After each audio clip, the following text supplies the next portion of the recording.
Pemirsa, kasus mengakhiri hidup di Karangasem pada tahun 2024 cukup tinggi. Jumlahnya di tahun 2024 mencapai puluhan kasus. Mengungkapkan kalau sepanjang tahun 2024, kasus mengakhiri hidup di Karangasem mencapai 34 kasus. Kasus tersebut didominasi warga usia lanjut. Ada juga yang dilakukan oleh usia remaja dan dewasa. Untuk penyebabnya lebih didominasi oleh faktor sakit menahun yang mencapai 18 kasus, kemudian ekonomi 7 kasus, depresi 7 kasus, dan permasalahan asmara 2 kasus. Sadiarto mengatakan pihaknya merancang sejumlah upaya agar masyarakat Karangasem tak melakukan upaya nekat tersebut. Aparat mendekatkan diri kepada masyarakat dengan melakukan Jumat Curhat dan Minggu Kasih.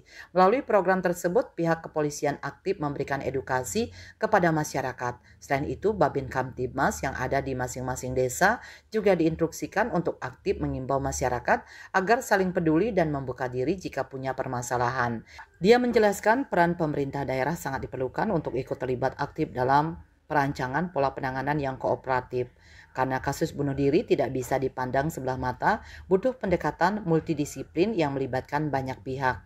Eka Parananda, Bali Pos.